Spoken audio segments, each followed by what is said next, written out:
We'd like to invite our listeners to attend our annual benefit dinner for the Doc Booth Foundation on April 12th at 6 p.m. at the Dixie Convention Center. This year, we're honoring the great Mary Esther Staley Putnam, who has been a pillar in this community. If you can attend or would like to donate, you can buy tickets at docboothfoundation.org. Sam Brannon comes to him and says, "We have found the most beautiful place in San Francisco. It's fertile. It's great." Brigham comes into the valley and says, "No, we can't go there. We have to go where nobody wants to be." Once I lived in Cottonwood and owned a little farm. When they called me down to Dixie, it caused me much alarm. To hoe the cane and cotton, I right away must go. But the reason why they sent me, I'm sure I do not know. Welcome to Not Forgotten, a weekly podcast sharing the stories of a place known as Utah's Dixie, and brought to you by the Doc Booth Foundation. Through stories as universal as they are personal, this podcast is dedicated to the memory of legendary family physician Dr. Craig Booth and to defining, preserving, and perpetuating the spirit of Dixie embodied in his life and work. Hi, I'm Lyman Hafen, host of the Not Forgotten podcast. For more than 40 years, I've been writing and publishing with the intent of connecting landscape and story in the American Southwest. I believe the words spoken by a character in a story by Barry Lopez. "Everything is held together by stories," he said. "That is all that is holding us together, stories and compassion." Dr. Craig Booth was a man of stories and compassion. His personal story is one of the many that have made Utah's Dixie what it is, and his compassion is at the heart of that elusive entity we call the Dixie spirit.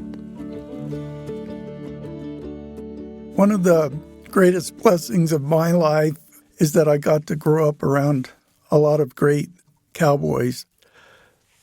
And as I've realized where those cowboys come from, I realized that it goes back generations. And today we get to visit with a couple of modern-day cowboys whose legacy comes from generations of ranching in the Pine Valley area and in the Gunlock area, and wintering down on the Beaver Dam Slope and on the Arizona Strip, and on all these places that surround this community. And just the idea that this parallel universe of cowboys and ranching is still going on around us. It's an amazing thought. And Ed Bowler and Larry Gardner really bring this story together in a wonderful way. In our first episode today, we're going to talk about Pine Valley and Gunlock and those original settlers and how this ranching heritage came out of those two places for these two families. And these two families really are indicative of many, many dozens of other families in the area. Those Latter-day Saint pioneers came originally from wherever they came from, whether it was the eastern United States or Canada or England or Switzerland or Denmark, wherever it might have been. They came here, and then within a generation, many of them had gone from being shoemakers or sawyers or coopers or whatever they were when they came here to being cowboys and ranchers. And I wanted to share, as we get started today, I just wanted to share a couple of paragraphs from my book, Roping the Wind. I count it as a huge blessing that I got to know a man named Levi Snow, and his roots are deep in Pine Valley. What a great man he was, a very small man in stature, but a great man in every way. And I actually got to ride the range with him when I was 12, 13, 14 years old. One time a guy was asking me about cowboys in this area, and he kind of just said, well, don't they just kind of go to the drugstore and sit around and BS all day? And I said, well, let me try to share something with you about Levi Snow. I wanted somehow to share Levi Snow. I wanted to tell him that I didn't believe Levi ever sat at the counter of a drugstore, that he wouldn't have had time for politics or belly aching, that he had cows out on the slope he tended like children, hayfields to mow and rake and bale, fences to mend, calves to wean, ditches to dig, horses to break, strays to gather, ice on ponds to break, grazing fees to pay, taxes to catch up on, rain to pray for, buyers to see, cattle to move, trucks to load, flats to fix, and bills and bills and bills to pay. Yet the image was there, alive and burning on the ridges of my mind, the image of a good and caring man who started every day before the sun, whose quitting time was when everything was done. He had a home and a family in town, but he spent most of his days on the range, camping in a dugout or a line shack or under the stars. He grazed his cattle mostly on the public range, when and how the BLM and Forest Service mandated, and tried his best to make an honest living. Levi Snow really embodies for me that bridge between the original pioneers and the cowboys of today. And also, as we come a generation or two closer to today, Ed Bowler and Larry Gardner are still part of that bridge. And I'm so pleased to get to spend this time with them today. It's just so exciting to have two of the great men of St. George here. I remember growing up, both Larry Gardner and Ed Bowler were two of the young men that I looked up to when I was a little kid. I still look up to Ed. I don't look up so much to Larry physically, but I look up to him in ways that cannot be expressed for the man that he is. And I just feel like it's such a blessing for all of us to have these two men together here today to talk about some really important things. Larry Gardner has been an educator in the church education system. He's been a mission leader out in the world, and he's someone that I know hundreds, probably thousands of students remember and appreciate and talk about. And Ed Bowler is the quintessential Dixie man who grew up here, who played sports in high school, who was a cowboy, is a cowboy. He comes from a family of leaders and wonderful people in the community. And as an ecclesiastical leader himself is beloved. But what we want to talk about today is the fact that these two men are both cowboys. They're real cowboys. They're ranchers, and that heritage goes all the way back to Pine Valley with Larry and Gunlock with Ed. And it's a heritage, and it's a wonderful legacy that has come down through the generations and still lives and is an awesome thing in their families. And so to start today, I'd like to just have both of you share that foundational story of Pine Valley. Larry, and maybe we'd start with you since that's the headwaters of the Santa Clara Creek coming down, and it comes down through Gunlock, and then it comes down to where I live in Santa Clara. The establishment of Pine Valley, what that meant, and then, Ed, we could come into Gunlock and talk about how that town came to be. Larry, would you like to just share some of your thoughts there? Well, thanks, Lyman. I appreciate the introduction. Obviously, it's a pleasure to be with you and with Ed. been good friends for a long time, and just hold both of you in high esteem, and read a lot of your books and your background, and we relate on so many levels. And I appreciate all that you've done to enhance and maintain and perpetuate the Dixie spirit. And Ed has been a good friend forever, ever since we were kids, and worked together and rodeoed together and shared a lot of good times together. So it's an honor to be with both of you. And as I said, I have a great face for radio and a voice that doesn't do any better. So anyway, I appreciate the opportunity to talk a little bit about things that I hold dear. I used to say that I used to say some may love St. George as much as I do, but none love it more. And Dan MacArthur picked that statement up and said it quite a bit. But I say it about Pine Valley, that there may be some who love it as much as I do, but I love Pine Valley every bit as much as Ed loves Gunlock. I'll put it that way, Ed. But, our Gardner heritage goes back there. But Pine Valley was discovered in 1855, as you know the history of the area when Brigham Young started to colonize in the West. I mean, he was credited with over 425 different communities. That's why he's noted in Washington, D.C., in Statuary Hall as one of the great colonizers of the West. And incredible that he did what he did. But in 1854, he sent missionaries down. Actually, it was in 52 when they came to New Harmony. And 54, he sent 24 missionaries down to serve and sermon the Native Americans that were living along the Santa Clara. And it was led by Rufus Allen. But one of the more prominent ones that we recognized was Jacob Hamlin.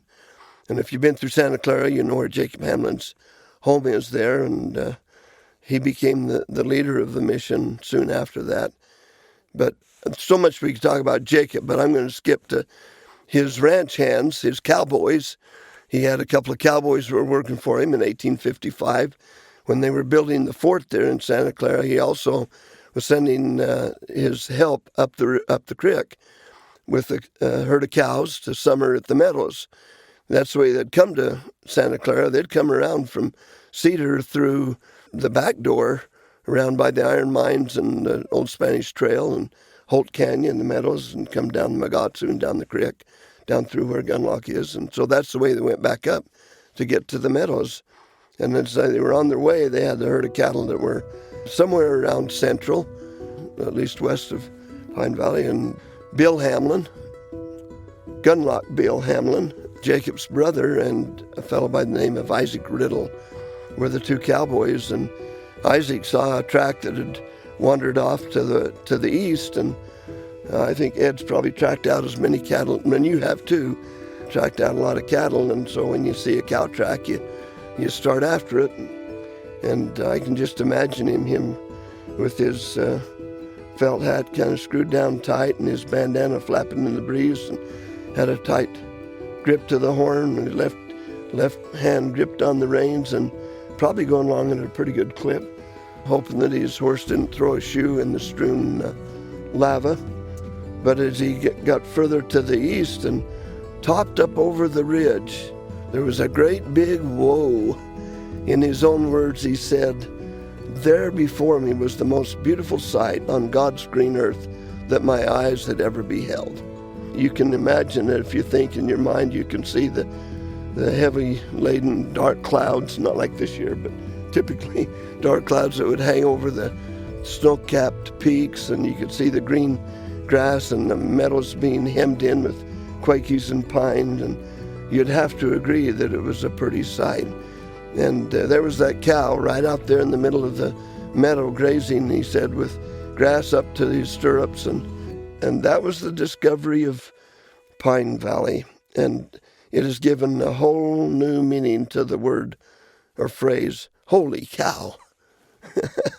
So it was a cowboy that discovered Pine Valley. Before the year was out, he was back with three of his friends, Jehu Blackburn and Robert Ritchie and Lorenzo Roundy.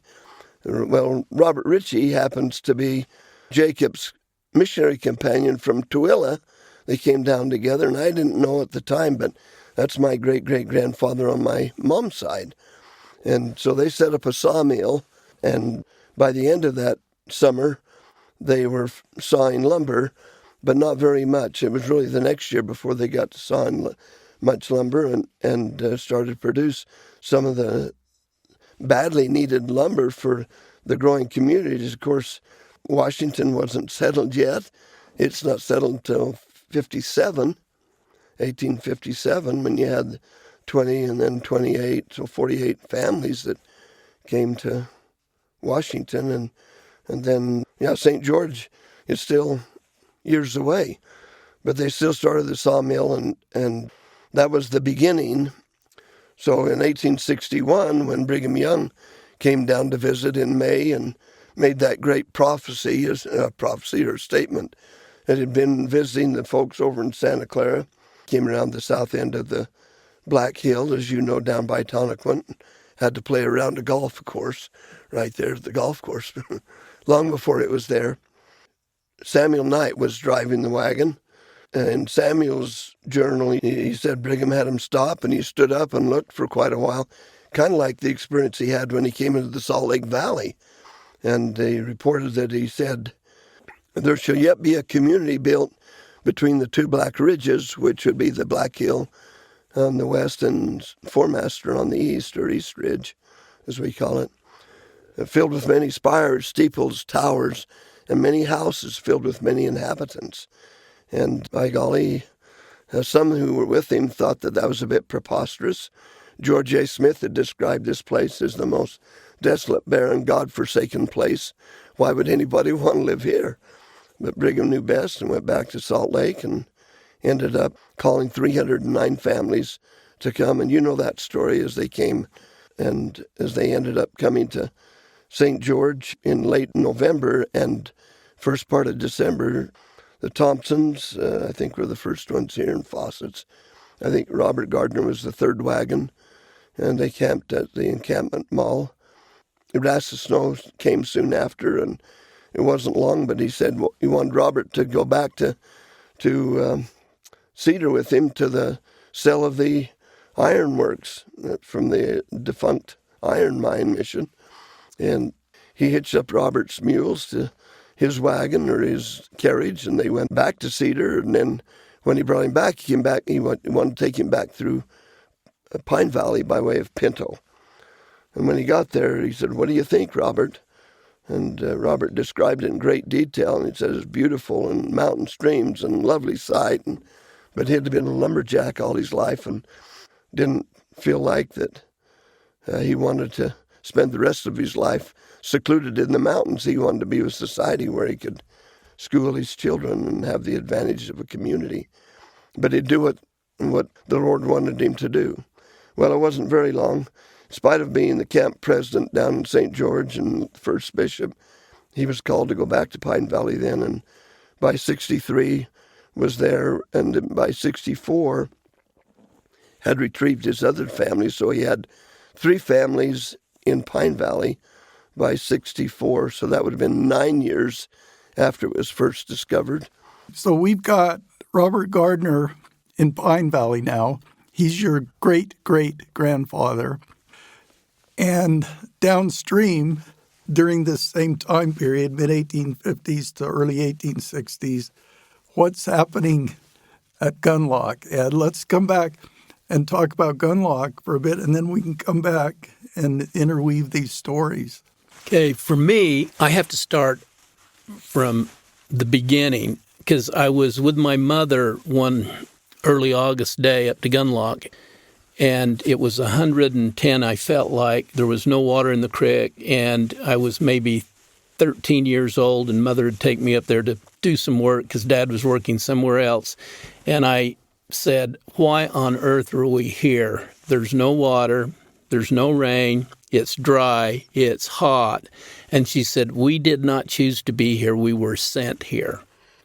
And I have always remembered, I thought, why on earth here? So as I got older, I started to actually go back and wonder why we were here, because it's unusual that you'd be there. because there really wasn't anything here. It was hard. And so when I actually started that when I started to take over the ranch, and the BLM would tell you what the range looked like or what it was supposed to look like or what it was. And so I started to research. And one thing that I thought was interesting to me, the Spanish Trail came through Gunlock. It came from, the Spanish had developed a trail from Santa Fe to L.A. And so when they established that trail, they at times would have somewhere between 2,000 and the largest herd they had ever recorded was 4,000 head of mules, horses, goats, sheep coming from Santa Fe to L.A. and then back. So the Spanish Trail was developed in the 1820s and it went through the 1840s. Well, Brigham's coming across and bringing the Saints to, he doesn't know where for sure. He had read where John C. Fremont had come into the Great Basin and had read what had kind of described it, but they really didn't know what they were looking for. The Saints had left in another, which is interesting that kind of ties into it, is Sam Brannan had taken the ship, I think it was Brooklyn called, around the Cape and back into California and got there in 1846. He gets there in 46. Brigham gets the Saints to Salt Lake in 47. And Sam Brannan comes to him and says, we have found the most beautiful place in San Francisco. It's fertile. It's great. Brigham comes into the valley and says, no, we can't go there. We have to go where nobody wants to be. And if you go back into the reports, the Europeans had been through the Spanish Trail. The Americans had been through the Spanish Trail. Nobody wanted this area. He sends Porter Rockwell from Salt Lake and assigns him to see if he can find the Spanish Trail and get to California to collect tithing money from Sam Brannan. He hits the trail, and as a young man started to think about that, I thought that must have been really something for Porter Rockwell to hit that trail, and he would have come right down through the creek, down through Gunlock. He would have come down through Mountain Meadows, down through Magatsy, right down the creek to Camp Springs, and then take the trail where the old Highway 91 is on to Las Vegas. He gets there, then he brings wagons back up in 1848. He starts to bring wagons back up to Salt Lake. Brigham, as Larry said, who's the great colonizer, realizes he's got to have a trade route from the Great Basin to the coast, to L.A. And in the early 50s starts to send Saints down there to colonize. As an example, Las Vegas was, in 1855, had a colony there of Mormons. So that they had started to know that he had to colonize all the way down to California. So San Bernardino was a corridor to the coast there. Exactly. And, of course, he had sent them all there, and they were starting to establish that. And then, if you read the history, he sends George A. Smith down to look things over in 1857. And there's turmoil going on. Everybody knows the history. Johnson's army's there. And so they start to bring everybody back into Santa Clara because Jacob Hamlin's already there. And as they come there, the story says that Bill, Gunlock Bill, started, it was a little dry, they think, that year, and he started to go back up the creek because everybody else was coming into Santa Clara. And so he finds a spot further up the creek. George A.'s down there at the confluence of the Virgin and the Santa Clara in 1857 in August. And George A. is a big guy.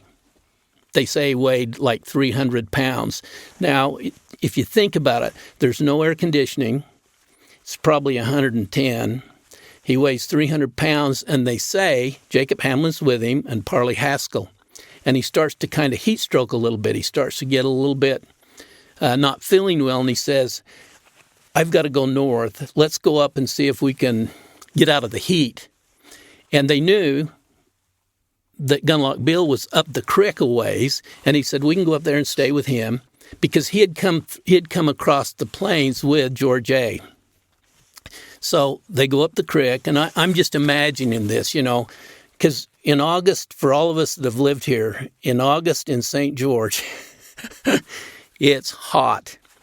He comes up the creek. He gets to where Gunlock Bill is. It's just kind of south of where the rodeo arena is now. It's where the Gunlock Spring was. And he stops, and he stays overnight.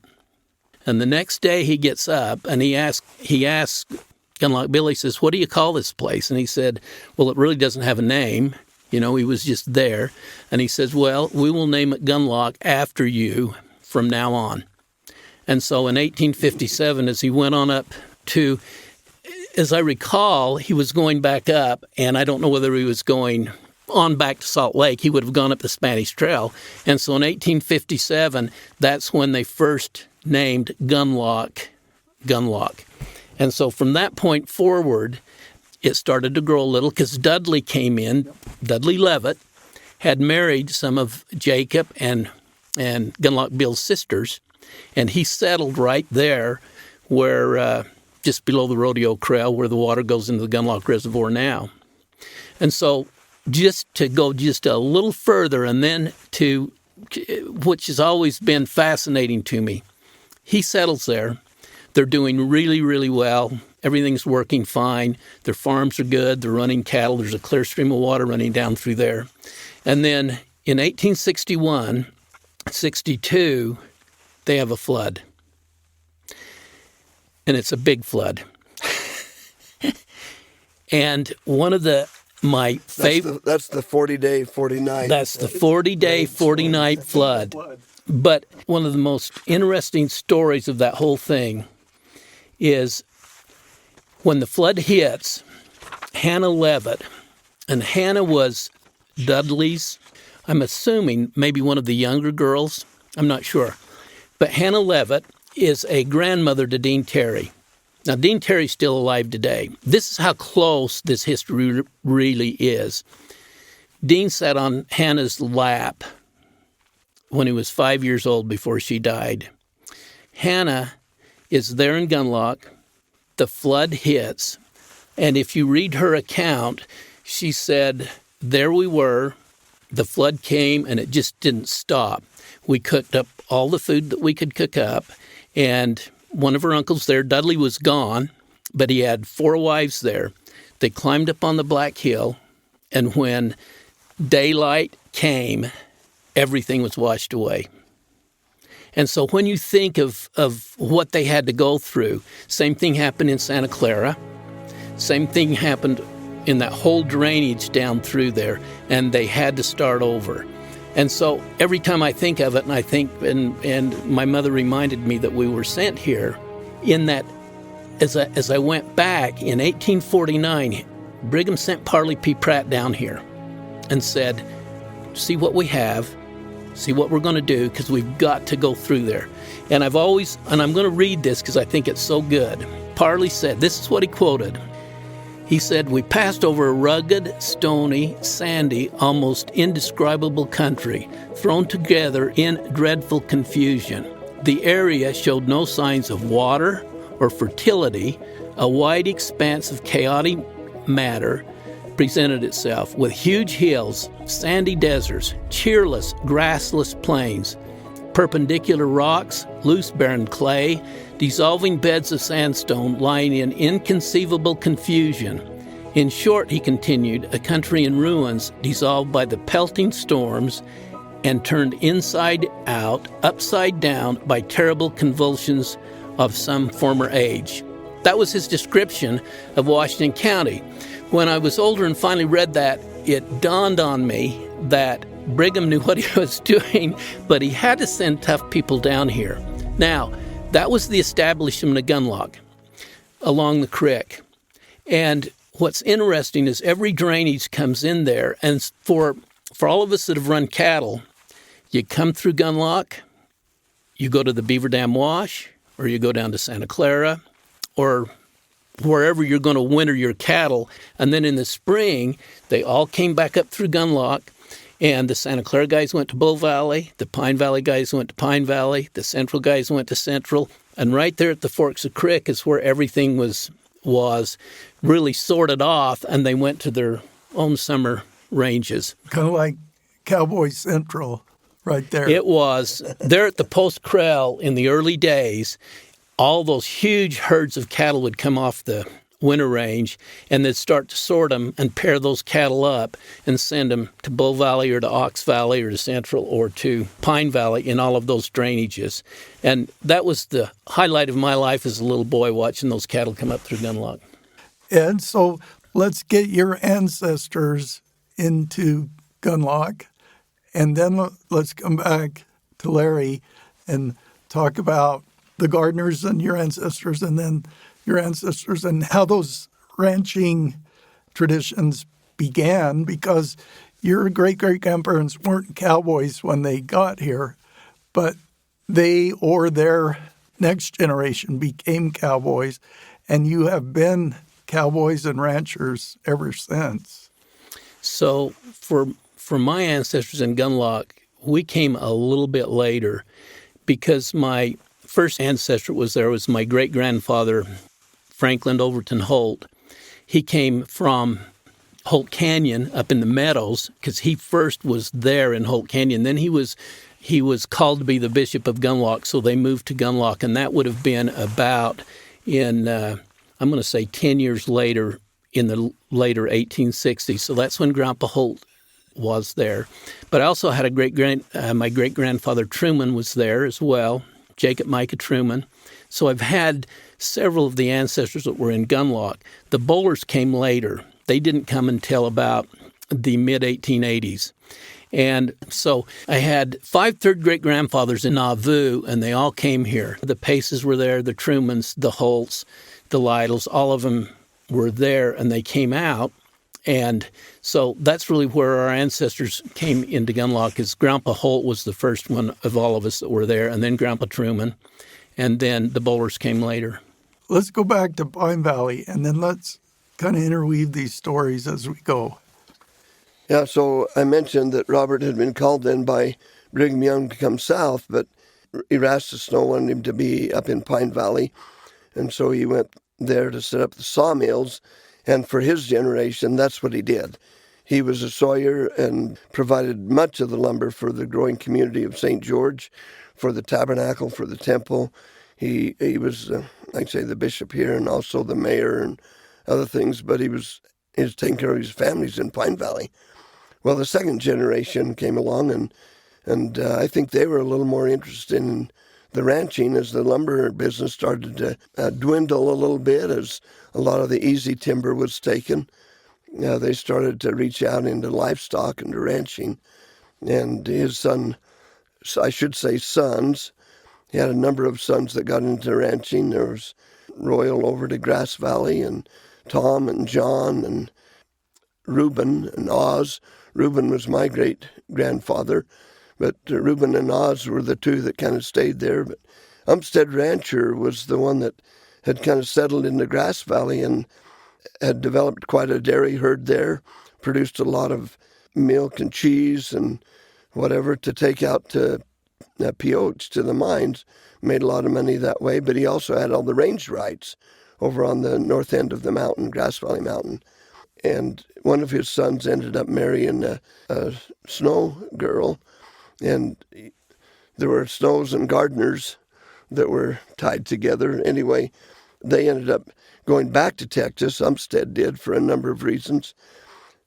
I won't go into that whole story, but as he left, they sold a lot of the range rights to the Gardner brothers, and eventually Reuben, my great-grandfather, ended up with some of those, as did the others in Pine Valley.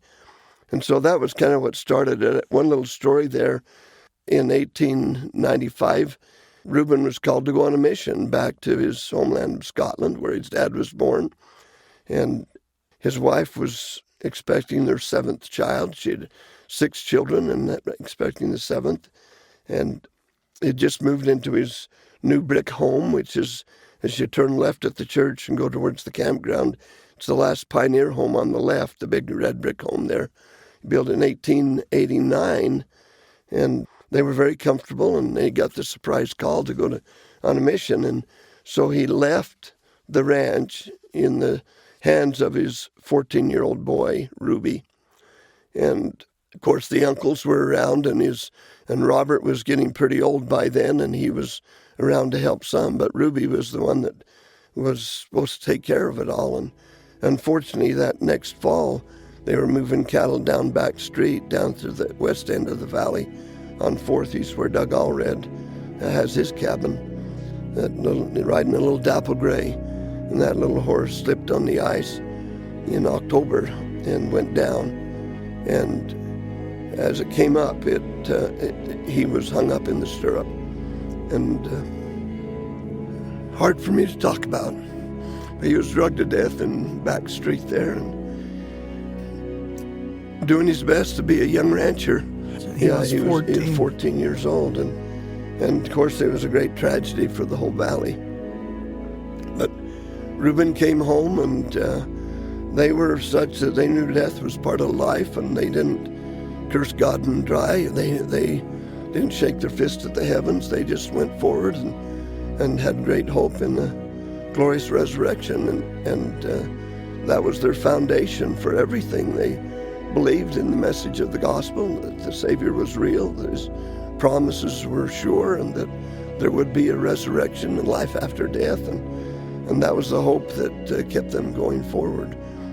But that was kind of a tough beginning to his ranching family and the ranching heritage, and of course that's gone down now through time. My grandfather expanded that, Ras Gardner, and my dad, Dean Gardner. He was the only one of the 4th generation really to stay in the valley.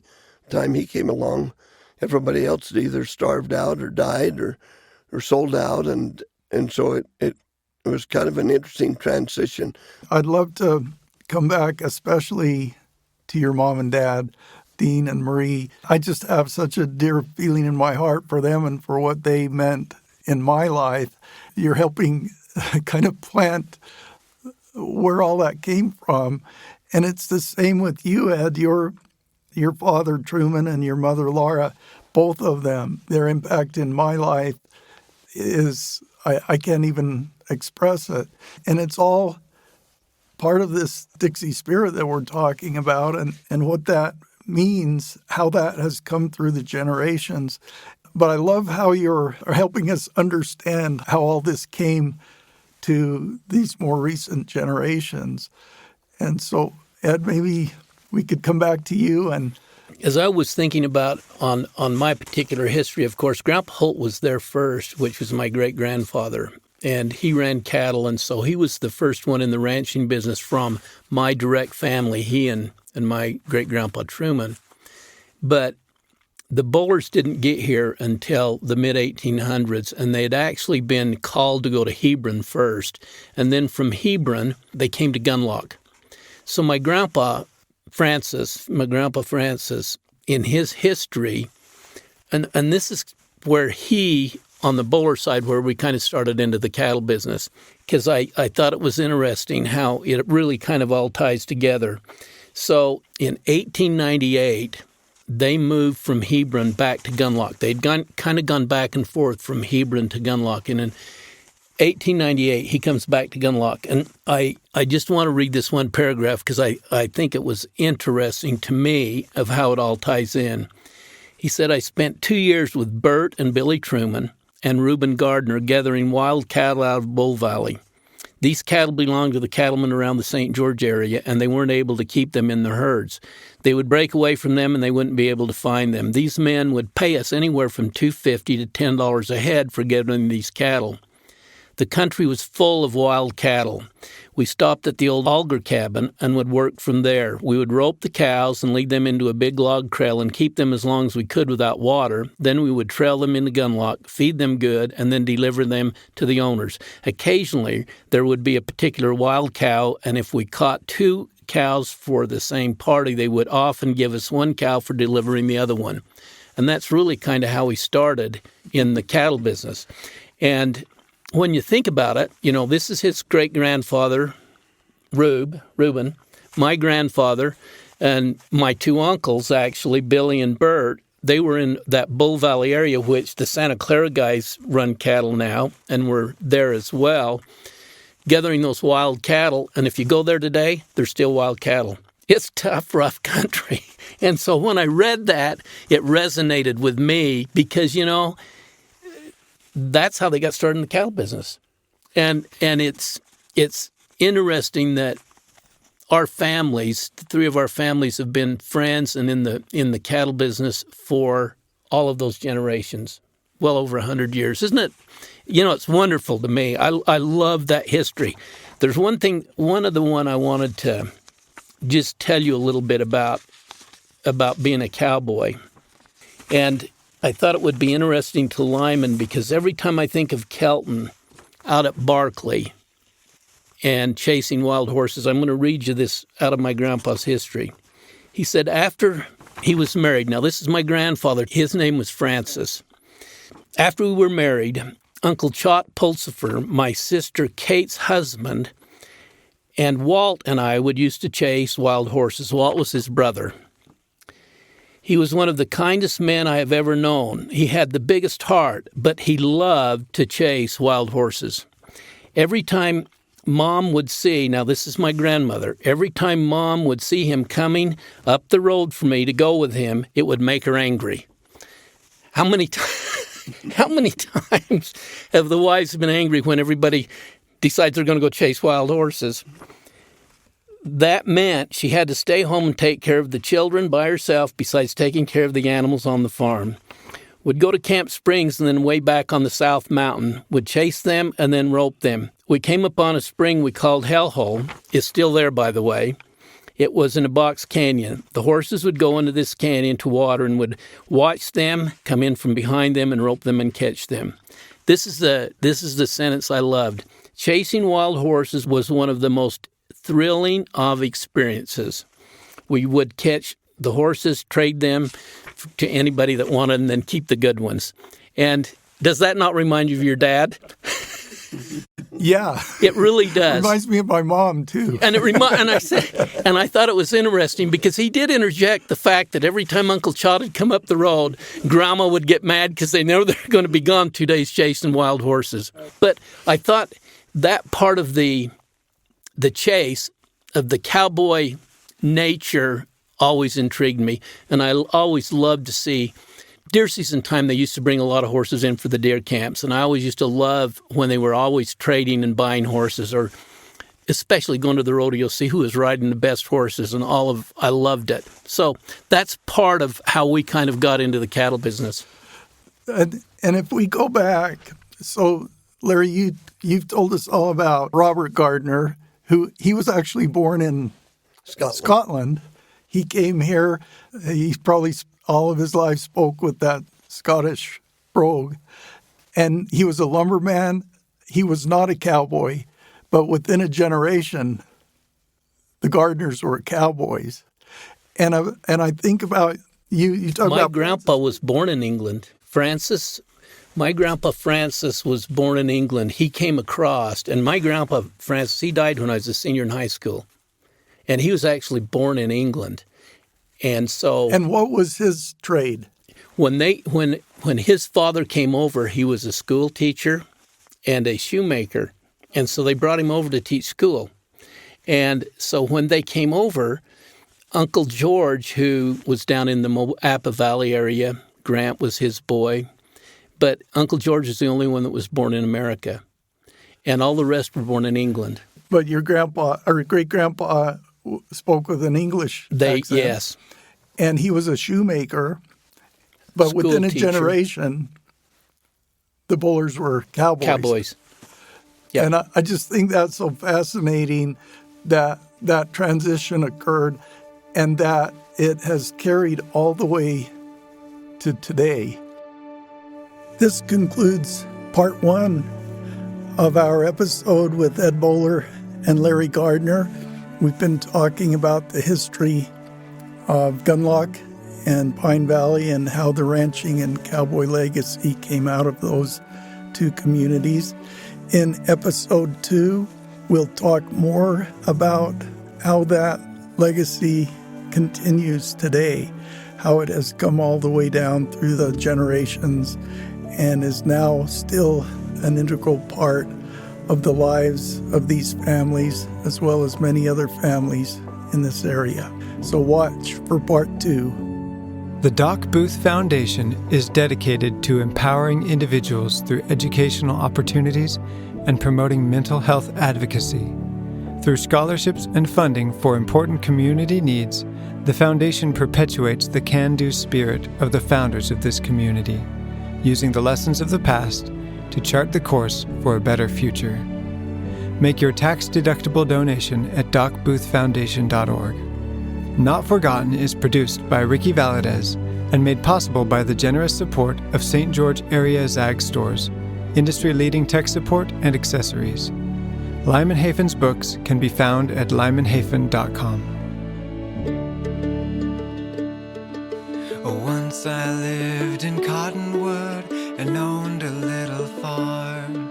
When they called me down to Dixie, it caused me much alarm. To hoe the cane and cotton, I right away must go. But the reason why they sent me, I'm sure I do not know. We came to Dixie and we called it home. Oh, in Dixie we've lived and grown. But the reason why they sent me, I'm sure I do not know. The hot winds whirl around me and take away my breath. I've had the chills and fever till I'm nearly shook to death. All earthly tribulations are but a moment here. And oh, if I prove faithful, a righteous crown I'll wear. We came to Dixie and we called it home. Oh, in Dixie we've lived and grown. But the reason why they sent me, I'm sure I do not know. I hope that there's a heaven with rivers pure and clean. But I know that there are others who will come here after me.